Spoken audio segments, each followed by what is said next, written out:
of Belrad's activities in controlling levels of this in more than 327,000 children has not caused alarm in population or radiophobia, and has led to a spread of knowledge concerning radioactive protection and an increased sense of personal responsibility for One Health. But long story short, and I'm not making any money from that company, it's just this one proved it worked. Okay. Antioxidants and sulfur compounds. Sulfur. Now, one of our sponsors here is going to be giving us a discount for pure organic sulfur.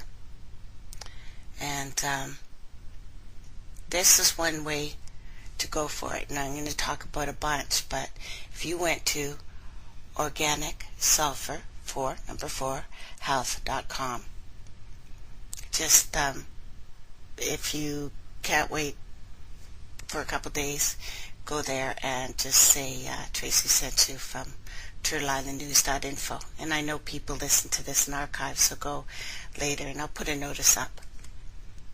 But this seems to be a game changer. So DMSO is also available in several formats too. Sulfur has a very long history of use for as an antidote for acute exposure to radioactive material. Antioxidants have a capacity to reduce toxic effects of radiation in our bodies.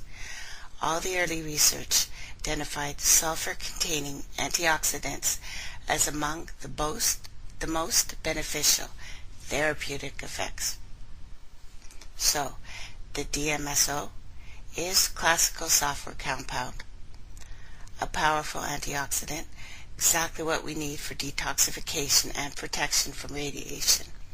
Japanese studies showed that even low concentrations of DMSO had radioprotective effects through the facilitation of DNA double-strand break repair, which we're going to need, providing protection against radiation damage at cellular levels in the body. There's a lot of information on this. I do have a link, and it's pretty interesting, but it's long, and I know I've been wordy already, but due to its importance, I have dedicated an entire article to it, so the link's on the page. Now, use of antioxidants such as alpha lipoic acid, vitamin E, vitamin C, absorbic acid, vitamin B, psyllium, the one they call NAC, and other sulfur compounds becomes crucial. If you can find something with a combo, that's good too, of all these things, even with, all these things, that's good too. It's important to use several of them, though, as they work best as a team. In addition to that, individual antioxidants can act as pro-oxidants when they are by themselves oxidized. So, individual antioxidants could enhance the progression of damage. Several studies have shown the importance of antioxidant supplementation to be an effective therapy here. Now, ALA, alpha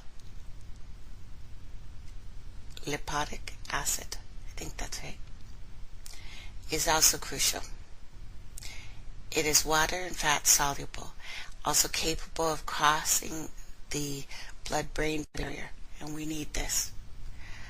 This means it's capable of reaching and preventing damages in all of our fatty tissues, our brains most important, and every single organ for that matter. ALA repairs DNA. It's a good heavy metal chelator. It protects the heart and brain from cell death, stimulates the regeneration of liver tissue, and is rapidly absorbed high up in the digestive tract. ALA recycles other antioxidants such as C, E, and glutathione, which is indispensable for detoxification, and which is synthesized within the mitochondria, which we really need to protect. Glutathione may not be reliably augmented by oral supplementation, can't always pass over that mitochondrial membrane, therefore it must be supplemented, synthesized within the mitochondrion. ALA and its metabolite DHLA provoke the cell to produce significantly higher levels of glutathione by up to 70%. So if glutathione levels in the cell are kept up to a high enough level by ALA, even if the cell is poisoned, radiated, the cell will have a better chance of recovering instead of dying, and that's what we're going for. It is of critical importance in order to reduce or reverse radiation-induced damage. It's given and recommended after radiotherapy now.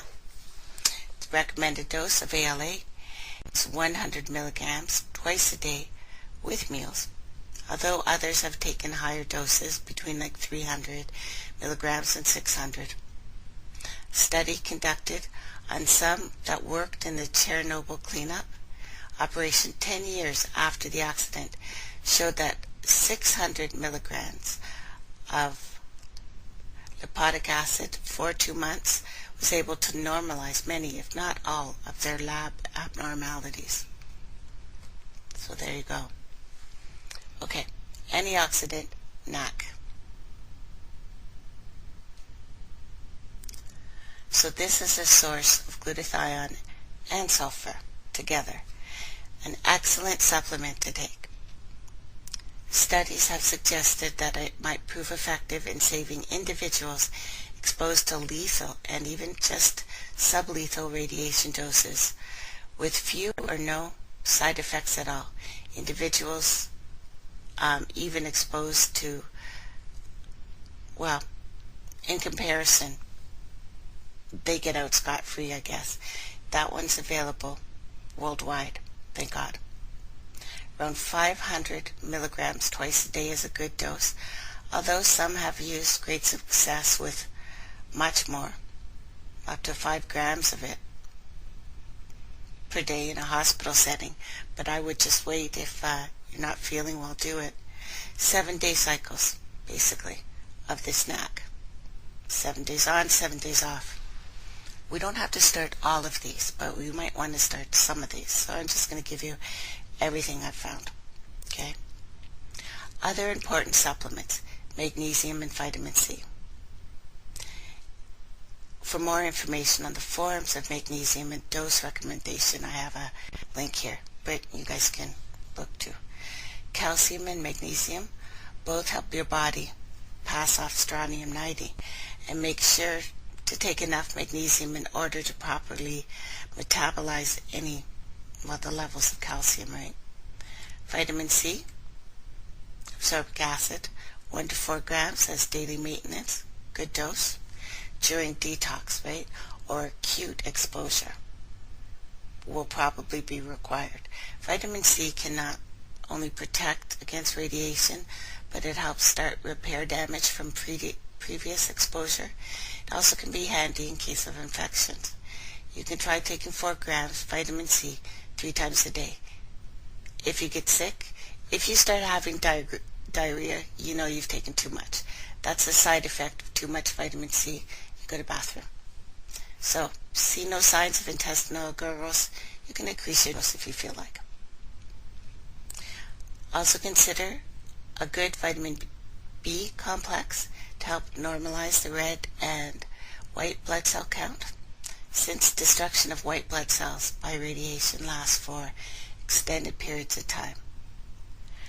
Vitamin E, 800 to 1,000 international units, and selenium, 200 micrograms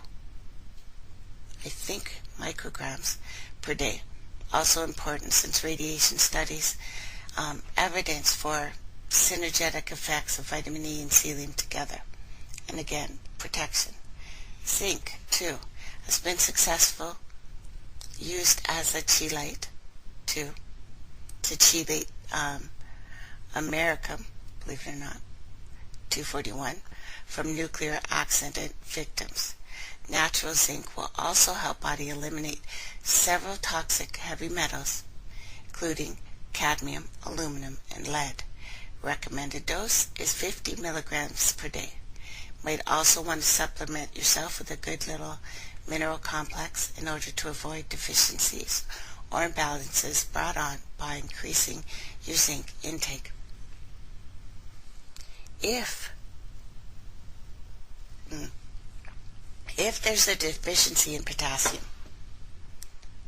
radionuclides like cesium-137, 134, potassium-40, potassium-42 are absorbed through selective uptake. Too much potassium supplementation can be dangerous, so make sure to read the instructions.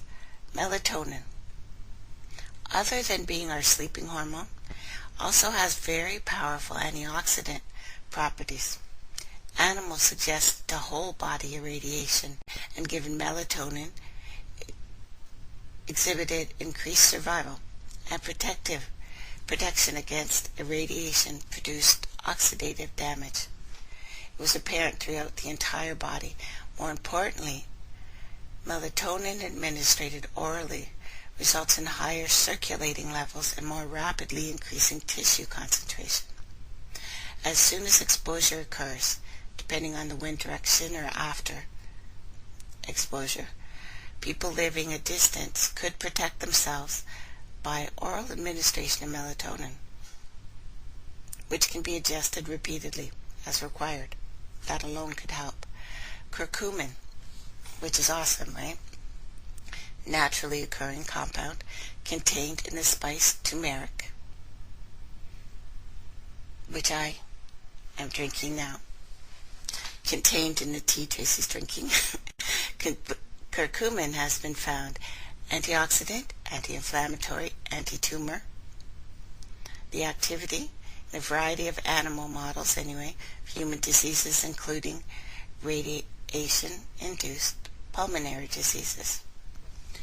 Then there are breathing and meditation techniques. Yeah, we're covering this in all angles here. Healing and rejuvenation program.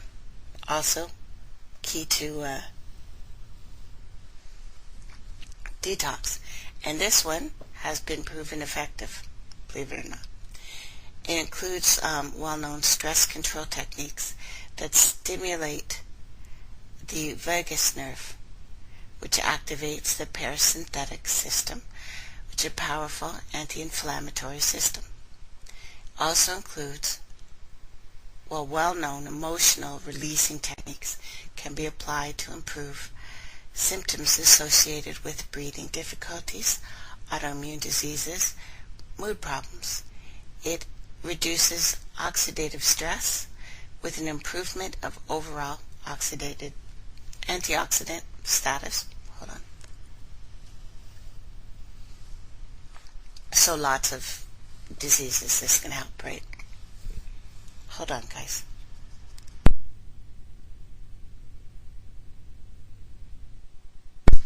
Sorry. So, no question, social economic factors are dire for people sick from radiation. Hold on, guys. I'm going to take a little break. I'll be right back.